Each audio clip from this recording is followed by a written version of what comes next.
이거 가짜인 거 알아요. 아는데 넘어가요. 그죠?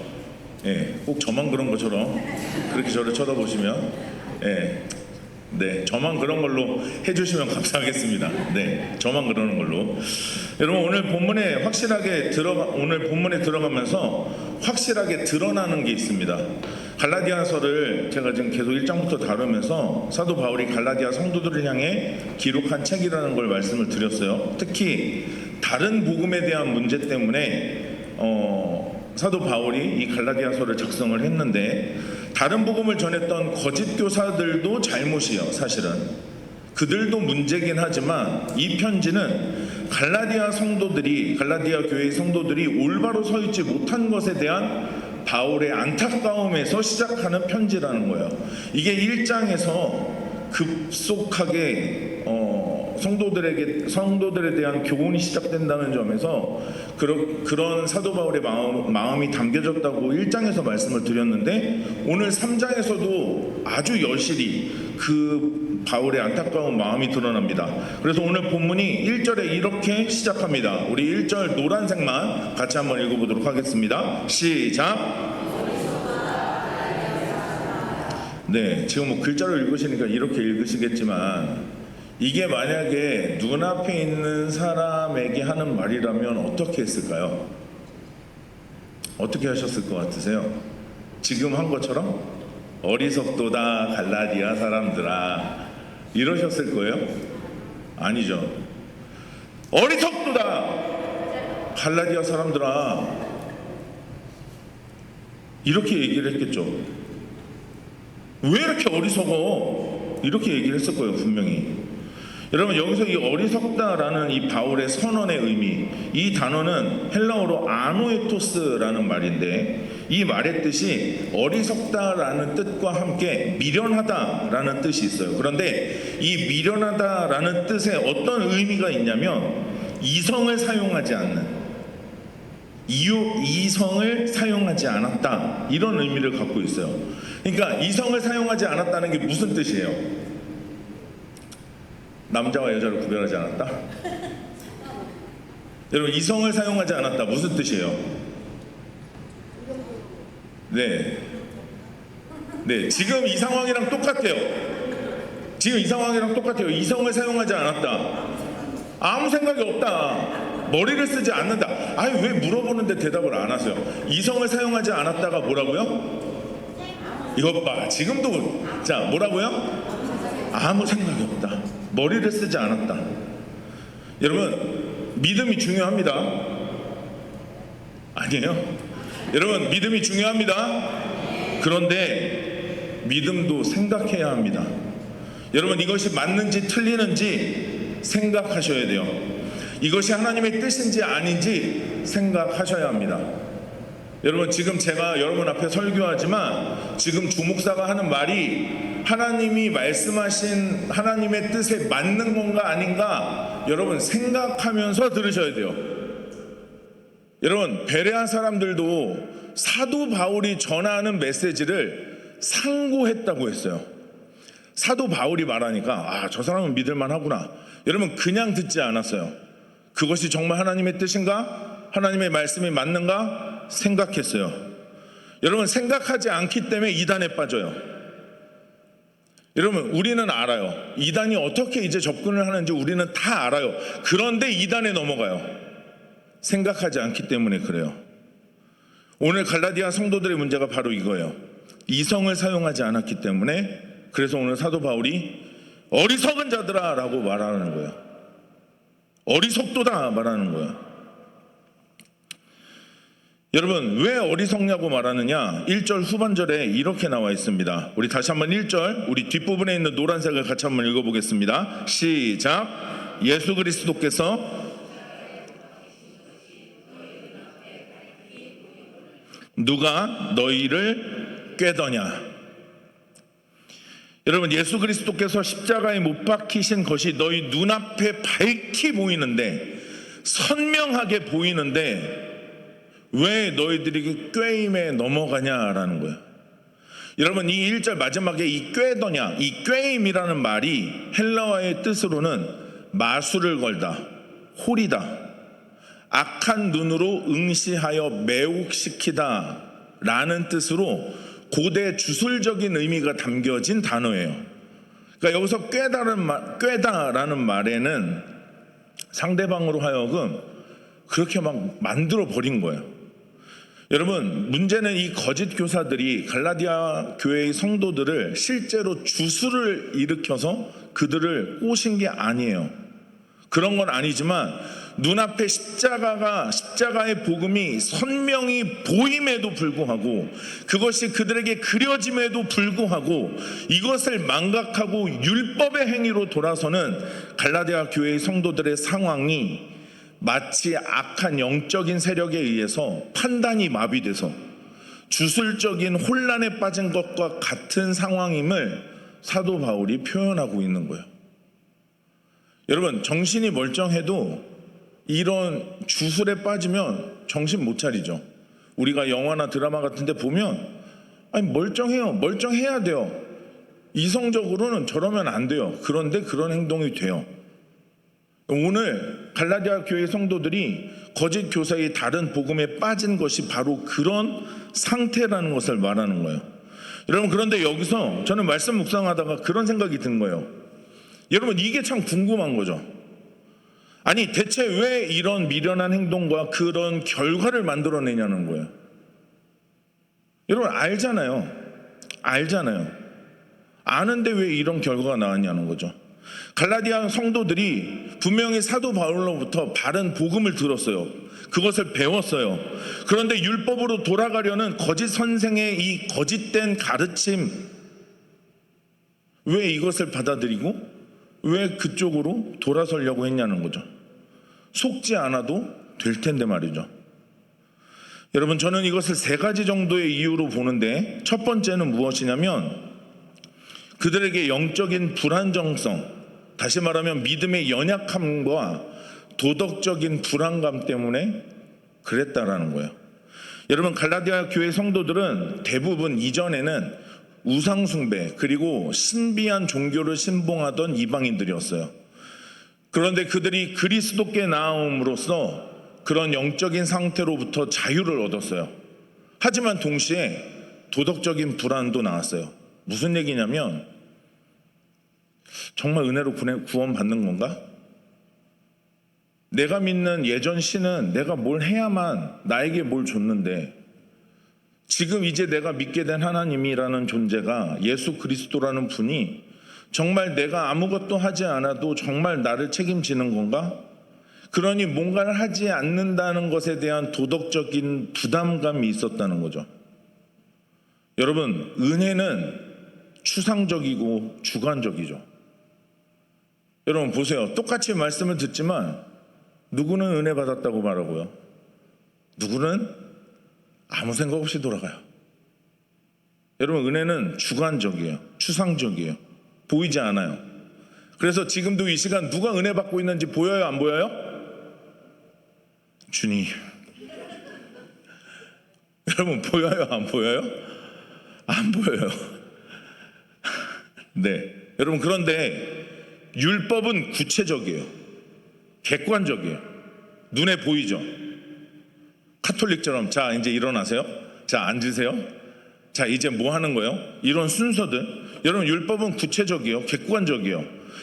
여러분, 새로 회심한 이방인이었던 이 갈라디아 교회의 성도들은 자신의 영적인 상태를 측정 가능한 행위로 확인해 보고 싶었을 거예요.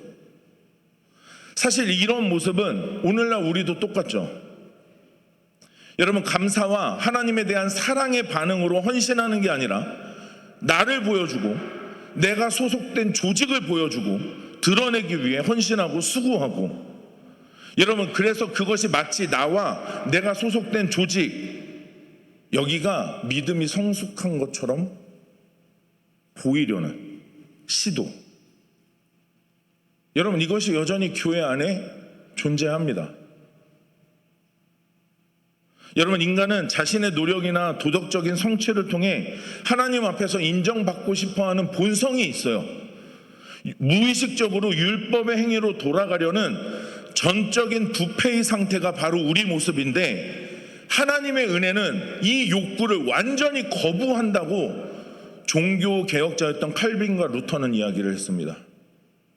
우리 본성은 지금도 그러니까 끊임없이 내가 인정받으려고, 하나님한테, 사람들한테 돋보이려고. 그래서 그런 자리에 서는 거 되게 좋아요. 그런데 하나님이 그거 인정하지 않으신다는 거죠. 여러분, 인간의 죄된 본성으로부터 시작되는 이런 불완전성, 이런 믿음의 연약함, 그리고 우리의 도덕적인 그 불안감이 영향을 끼쳤던 거예요. 또 두 번째는 뭐냐면, 유대인의 전통의 권위성 때문에 갈라디아 교회의 성도들이 이 거짓 교사의 가르침에 넘어갔을 거예요. 여러분, 특히 이 갈라디아 지방은 바울이 1차 전도 여행 때 유대인들로부터 많은 박해가 있었던 지역이었어요. 그래서 이 갈라디아 지방 교회들은 개종한 유대인들의 영향력이 컸습니다.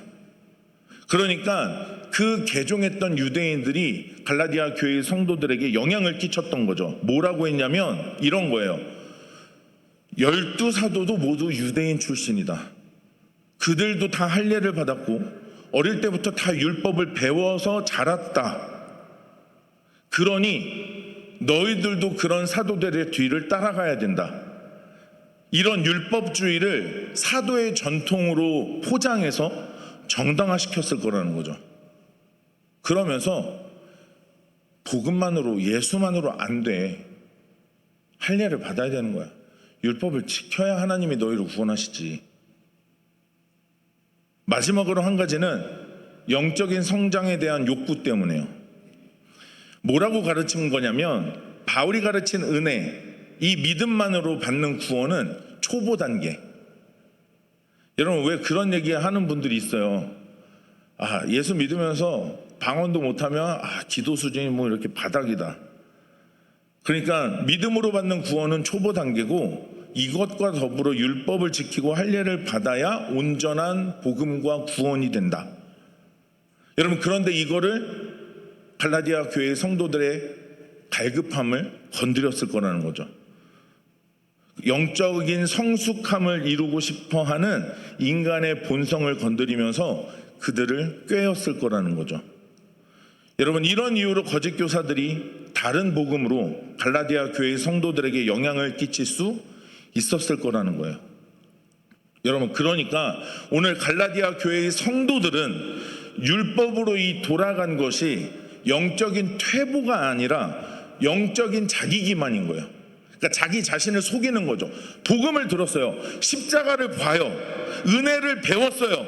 그런데 이것만으로 부족하다는 것에 내 스스로를 속이고 거기에 빠지는 상태가 된 거예요. 그들은 은혜의 그런 불확실성보다 율법의 명확성, 눈에 보이는 것을 더 선호했던 거고, 하나님의 은혜에 전적으로 의존하는 것보다 자신의 노력에 의존하는 것이 더 안전할 거라고 생각했던 거예요. 그래, 내가 하나님 앞에 이렇게 해야 하나님 날 인정하실 거야. 오늘 본문의 말씀처럼 예수 그리스도께서 우리를 위해 십자가에 달리신 그 사랑과 은혜를 사도 바울의 말처럼 1절의 고백처럼 눈앞에서 선명하게 밝히 볼 수 있음에도 불구하고 그들은 미련한 길과 방법을 선택하고 꾀임에 빠졌다는 거예요. 여러분, 그런데 문제는 이런 일들은 오늘날 우리에게도 일어나고 있어요. 그 당시 갈라디아 교회에만 일어나는 일이 아니라 오늘 우리에게도 똑같이 일어나고 있다는 거예요. 여러분, 설교하는 저도, 우리 찬양하는 찬양대나 또 제가 찬양팀도 하지만 식당에서 봉사를 하거나 주일학교 교사를 하거나, 여러분, 이것을 통해서 우리는 어쩌면 나를 드러내기 위해, 아니면 어떤 기관과 조직을 드러내기 위해 거기에 우리의 마음을 쏟고 있는지도 모른다는 거죠. 여러분, 예전에 제가 사역했던 교회에선 그런 일들도 있었어요.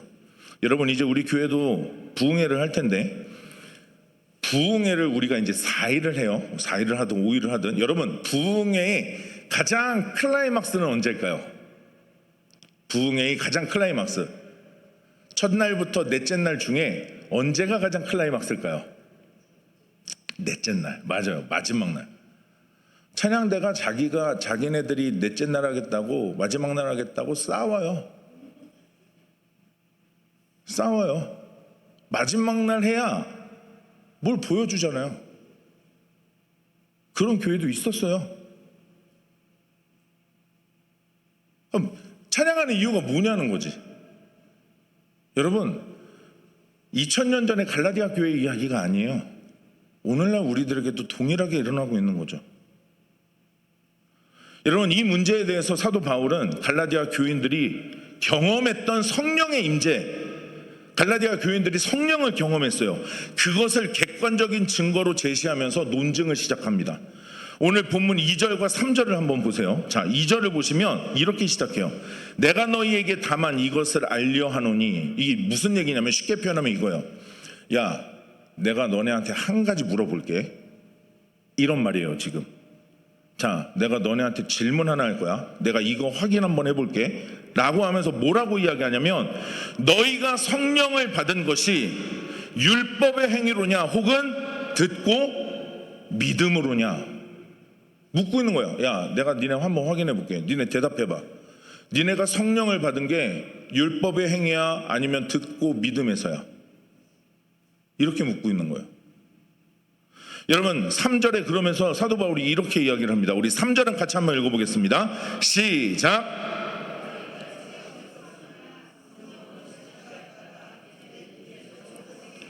네, 3절에 또 나오죠. 너희가 이같이 어리석으냐. 너희가 이같이 어리석으냐. 야, 너네 생각이 없어? 왜 성령으로 시작했다가 왜 육체로 마치려고 하는 거야?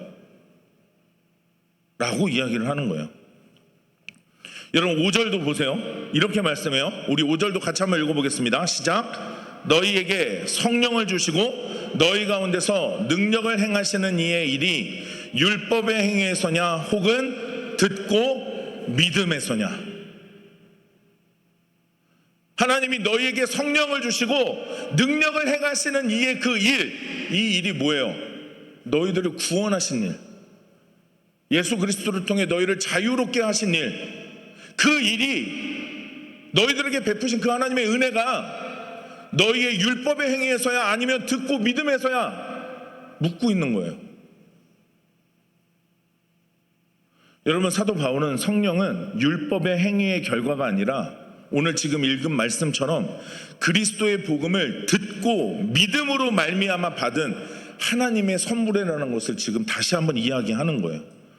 여기서 듣고 믿음이라는 이 헬라어 아코에 듣고 피스티스 믿음이라는 이 말이 어떤 의미냐면 수동적인 수용이 아니라 하나님의 말씀에 대한 능동적이고 신뢰하는 반응을 의미해요. 여러분, 그러니까 이런 거예요. 우리가 말씀을 들어요. 그런데 제가 중학교 때 그랬어요. 말씀을 계속 들어요. 말씀이 안 들려요. 안 들려요. 그러니까 소리는 들리죠. 말씀이 안 들려요. 그런데 듣고 믿는다는 건 무엇이냐면 성령이 우리 안에 개입하셔서 그 복음이 선포되고 우리 귀에 들릴 때 우리 안에 믿음이 일어나도록 하나님께서 성령을 통해 우리들에게 일하신다는 의미예요. 갈라디아 교회 성도들이 성령을 받은 것은 너희들 안에 내주하시는 성령님으로 인해서 인간의 공로는 하나도 개입된 적 없고 전적인 은혜의 사건으로 너희들이 성령을 받았는데 왜 다시 율법으로 돌아가려고 하냐라고 이야기하는 거예요 지금. 그러니까 지금 이런 은혜의 사건을 행위, 율법으로 완성하려는 시도는 성령님의 이런 주권적인 사역을 부정하는 성령 회방에 준하는 영적인 어리석음이라는 거죠. 여러분, 이런 상황을 갈라디아 교회 성도들이 겪고 있고 오늘 사도 바울이 그 성도들을 향해서 계속해서 이야기하는 거예요.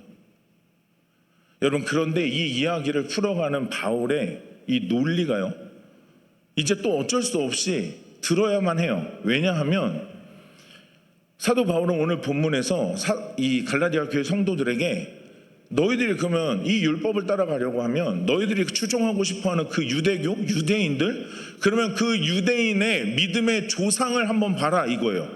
여러분, 유대인들의 믿음의 조상이 누구죠?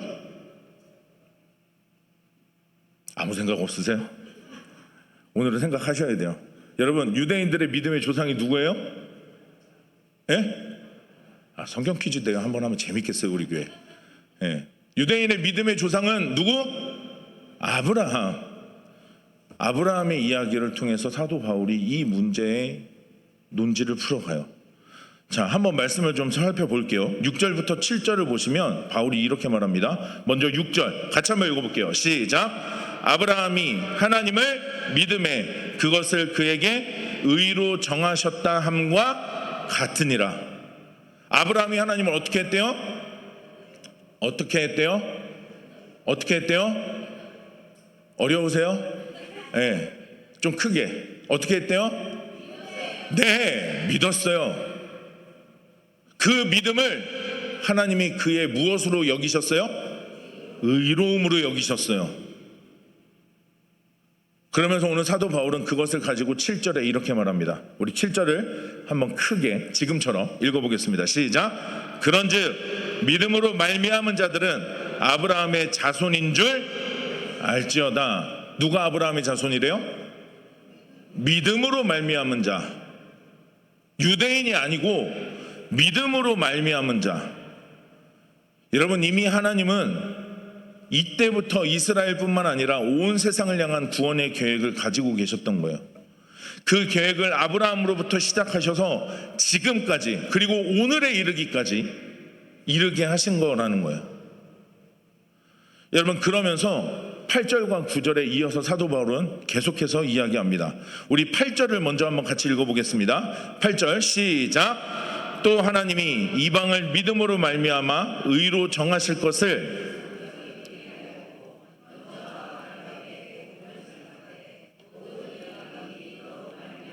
복을 받으리라 하였느니라. 아멘. 자, 8절을 먼저 보시면 하나님이 이방을 믿음으로 말미암아 의로 정하실 것을 이미 정하셨어요. 그래서 성경이 알고 미리 아브라함에게 복음을 전했대요. 복음을 전했고, 그리고 그를 통해 모든 이방인이 너로 말미암아 복을 받으리라 하셨다는 거예요. 이미 애초에 창세기 15장에서 하나님의 약속을 믿었던 아브라함의 믿음, 그런데 17장에서 아브라함의 할례가 나와요. 여러분, 할례보다 아브라함의 믿음이 먼저였어요. 그 믿음을 가지고 이방인 또한 하나님이 의롭게 여기시겠다라는 거였어요. 그래서 9절에 사도 바울이 이 아브라함의 스토리를 가지고 이렇게 선포하는 거예요. 우리 9절을 같이 한번 읽어보겠습니다. 시작. 그러므로 믿음으로 말미암은 자는 믿음이 있는 아브라함과 함께 뭘 받아요? 복을 받는다라고 선언해요. 여러분, 여기서 우리는 한 가지 고민해 봐야 돼요. 아브라함의 믿음에 대해서. 여러분, 아브라함의 믿음이 뭔가? 여러분, 물론 이 이야기는 창세기 15장에서 더 구체적으로 다루겠지만 오늘 이 갈라디아서 3장에 그 이야기가 나오기 때문에 잠깐만 좀 다루도록 할게요. 여러분, 갈라디아서 3장 전체의 이야기를 파악하는 핵심 열쇠가 바로 이 아브라함의 믿음이에요. 구체적인 본질을 이해하는 게 이 3장을 이해하는 데 도움이 됩니다. 여러분, 창세기 15장을 나중에 한번 보시면 아브라함에 대한 후손의 약속이 나와요. 그런데 문제는 뭐냐면 아브라함은 아이를 가질 수 없는 상황. 여러분, 아브라함의 믿음은 바랄 수 없는 현실, 그러니까 위협적인 현실 가운데, 전혀 일어날 수 있을 거라고 기대할 수 없는 가운데 하나님이 먼저 찾아오셔서 아들을 주시겠다 약속의 말씀을 들려주세요. 다시 말하면 하나님의 우선적인 행동에 뿌리가 있어요. 우리가 먼저 하나님을 찾아가지 않아요. 하나님, 아이 좀 주세요. 이게 아니라 아무것도 기대할 수 없는 상황에 하나님이 먼저 오셔서 약속하신 거예요. 내가 너에게 아들을 주겠다. 하나님의 약속이 아브라함의 마음에 안심을 주었어요. 그리고 그의 믿음을 일으켰어요. 여러분, 절망적인 현실이, 나이가 들어 자식을 낳을 수 없는 생물학적인 가능성이 완전히 사라졌던 그 상태에서 아브라함은 하나님의 전능함과 하나님의 약속을 믿었던 거예요. 여러분, 이것을 사도 바울이 로마서 4장에서 이렇게 이야기합니다. 17절에서 21절 말씀을 한번 보세요. 한번 화면을 보시면서 제가 읽을 텐데 혹시 같이 읽으실 분들이 읽어주세요. 기록된 바 내가 너를 많은 민족의 조상으로 세웠다 하심과 같으니 그가 믿은 바 하나님은 죽은 자를 살리시며 없는 것을 있는 것으로 부르시는 이시니라. 아브라함이 바랄 수 없는 중에 바라고 믿었으니 이는 내 후손이 이 같으리라 하신 말씀대로 많은 민족의 조상이 되게 하려 하심이라. 그가 100세가 되어 자기 몸이 죽은 것 같고 사라의 태가 죽은 것 같음을 알고도 믿음이 약하여지지 아니하고 믿음이 없어 하나님의 약속을 의심하지 않고 믿음으로 견고하여져서 하나님께 영광을 돌리며 약속하신 그것을 또한 능히 이루실 줄을 확신하였으니. 할렐루야. 이게 아브라함의 믿음이었던 거예요. 그 아브라함의 스토리를 가지고 갈라디아 교회 성도들에게 이야기하고 있는 거예요. 너희들이 추구하고 싶은, 너희들이 따라가고 싶은 그 유대인들의 모습, 그들의 율법, 야, 그들의 조상도 그러지 않았어. 그런데 너희는 왜 그래? 라고 이야기를 하는 거죠. 여러분, 특히 창세기 15장 6절에요, 이 믿다라고 쓰인 단어가 히브리어로 아만이라는 말입니다. 이 아만이라는 말이 우리가 기도할 때 마지막에 쓰는 말, 우리 뭐라고 하죠? 뭐라고 하죠? 아멘. 아멘이라는 말의 어원이에요. 여러분, 이 말은 단순히 지식적으로 하나님이 존재하신다를 동의하는 수준이 아니라 자신을 하나님께 전적으로 내맡기고 하나님을 내 인생의 바위처럼 든든한 바탕으로 삼아서 그 위에 굳건히 서다, 전적으로 의지한다라는 말이 아만이에요. 그러니까 여러분, 우리가 기도할 때 아멘이라고 말하는 게 얼마나 중요한지 아시겠어요? 여러분, 그냥 종교의식의 종교적인 행위의 하나가 아멘이 아니에요. 내 몸을, 내 인생을, 내 영혼을 하나님께 내어 던지고 그분만 있으면 나는 든든하다, 그분 위에 나는 굳건하게 설 수 있다, 이것을 믿는다라는 것을 고백하는 게 아멘이라는 거죠. 여러분, 믿으십니까? 아멘의 무게감을 이제 아셔야 돼요. 그러니 정말 동의가 될 때는 아멘이 작으면, 여러분, 아멘 소리를 이렇게 작게 하면 안 돼요. 하나님께 내 삶을 전부 내어 맡겨서 정말 이 말씀대로 하나님의 약속대로 이루어질 걸 내가 믿는다는데 어떻게 아멘이 아멘, 정말로 하나님의 약속대로 이루어질 거라면 아멘 해야죠. 여러분, 맞지 않나요? 여러분, 맞지 않아요? 여러분, 우리 교회가 뜨겁게 아멘하는 교회가 되길 축복합니다. 여러분, 그것은 우리 안에 그런 아브라함의 믿음을 가진 사람들이 있다는 뜻이기도 한 거예요. 여러분, 아브라함은 자신이 행할 수 있는 능력이 0%이라는 것을 인정하고 오직 약속을 주신 하나님의 신실한 성품에 자신의 전 존재를 내어 던진 거예요. 이게 아브라함의 믿음이었던 거예요. 그런데 왜 돌아가려고 하냐는 거죠. 왜 율법을 통해 왜 내 무엇을 자꾸 증명하려고 하냐는 거예요. 여러분, 사도 바울은 이런 우리의 모습의 결과는 결국 저주 아래 있을 것이라고 말씀합니다. 오늘 본문 10절 보시면, 10절 우리 노란색 글씨만 한번 읽어보겠습니다. 시작. 율법 행위에 속한 자들은,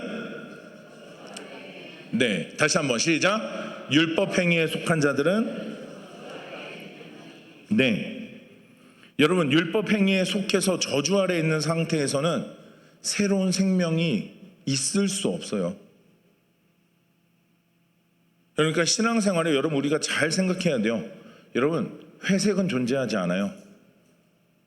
검은색이든 하얀색이든 둘 중에 하나인 거예요. 그런데 율법의 행위, 이게 검은색이에요. 그 아래에 있는 상태에서는 새로운 생명이 없대요. 여러분, 그런 이스라엘을 위해, 그리고 그런 우리를 위해 하나님께서는 예수 그리스도를 통해 우리를 자유케 하셨다라고 말씀하는 거예요. 여러분, 오늘 본문 13절입니다. 우리 13절 같이 한번 읽어보겠습니다. 시작. 그리스도께서 우리를 위하여 저주를 받은 바 되사 율법의 저주에서 우리를 속량하셨으니 기록된 바 나무에 달린 자마다 저주 아래에 있는 자라 하였습니다. 아멘. 저주를 받아야 하는 우리를 위해 그리스도께서 직접 저주를 받으셨어요. 그 저주가 되셨어요. 그리고 우리를 속량하셨어요. 여러분, 이 속량하다는 헬라어 말이 엑사고라조라는 말이에요. 이 말은 노예 시장에서 쓰이는 말이에요. 노예를 돈 주고 사다, 값을 지불하다, 엑사고라조. 그리고 해방시켰다는 거예요. 여러분, 우리를 그 율법의 저주로부터 우리를 돈 주고 사셨어요. 여러분, 그 값을 치르신 것이 예수님의 십자가예요. 그 십자가를 보면, 그러니까 우리의 저주를 담당하신 예수님이 보이는 거예요. 그러니까 우리는 이제 믿음으로 사는 거예요. 그분의 십자가를 보면서 그분이 나를 속량하셨기 때문에 더 이상 내가 저주 아래 살지 않고 자유함으로 산다는 거죠. 이것이 바로 믿음이라는 거예요. 여러분, 오늘 본문 11절, 그리고 하박국 2장 4절, 로마서 1장 17절에 이렇게 이야기합니다. 3장 11절 말씀 마지막에 이렇게 기록되어 있어요. 의인은 믿음으로 살리라 하였습니다. 하박국 2장 4절도요. 노란색만 시작. 의인은 그의 믿음으로 말미암아 살리라. 로마서 1장 17절, 우리 이 말씀을 같이 한번 읽어보겠습니다. 처음부터 시작. 복음에는 하나님의 의가 나타나서 믿음으로 믿음에 이르게 하나니 기록된 바 오직 의인은 믿음으로 말미암아 살리라 함과 같으니라. 할렐루야. 복음에는 하나님의 의가 나타난대요. 믿음에서 믿음에 이르게 해요. 그래서 우리로 하여금 믿음으로 살게 하신다는 거예요. 여러분, 그런데 왜 율법으로 돌아가려는 거냐라고 이야기하는 거예요. 여러분, 이런 바울의 이 논지의 마무리가 이렇게 마무리가 됩니다. 여러분, 오늘 14절을 보시면 이렇게 기록되어 있어요. 우리 14절 말씀도 같이 한번 힘있게 읽어봅니다. 시작. 이는 그리스도 예수 안에서 아브라함의 복이 이방인에게 미치게 하고 또 우리로 하여금 믿음으로 말미암아 성령의 약속을 받게 하려 함이라. 아멘. 여러분, 그리스도 안에서 우리에게 뭐가 있어요? 아브라함의 복이 있어요. 여러분, 믿음으로 사는 자의 삶의 열매가 아브라함의 복을 누리는 거예요. 여러분, 이 아브라함의 복은요, 근데 현세적인 번영론을 말하는 게 아니에요. 아브라함의 복은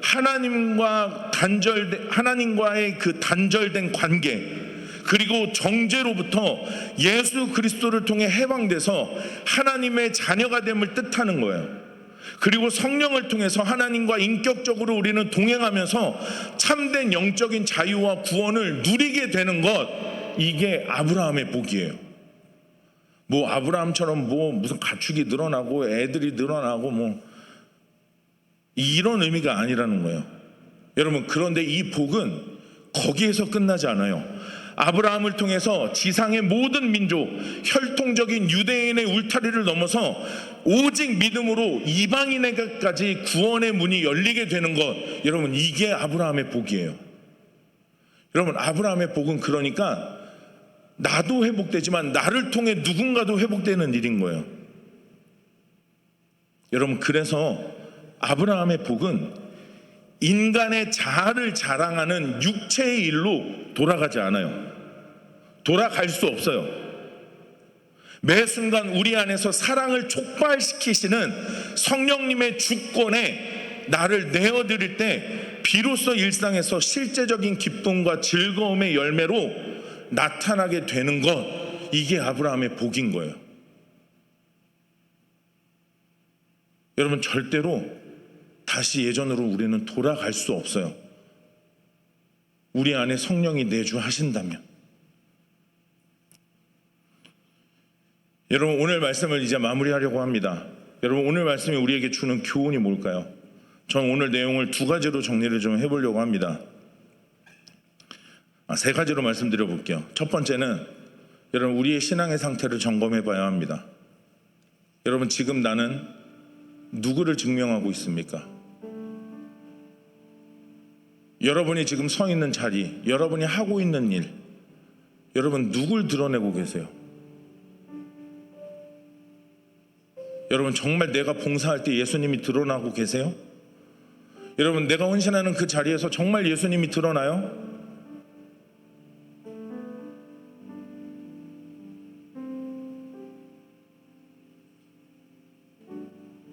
여러분, 나의 신앙생활을 통해 누가 드러나고 있는지 우리의 신앙을 먼저 점검해 보면 좋겠습니다.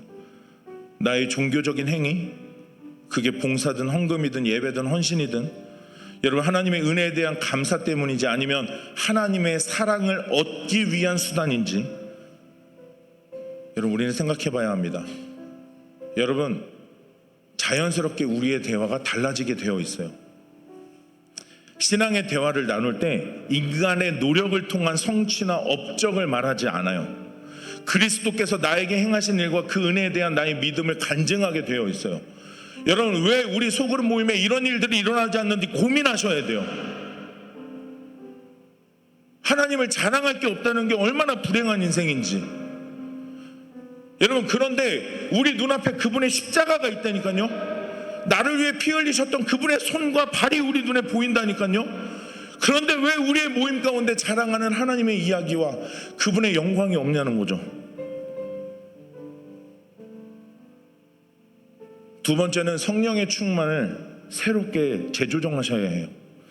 여러분, 담임 목사님이 예전에도 말씀하셨어요. 성령 충만은 초자연적이고 신비한 체험만을 말하는 게 아니에요.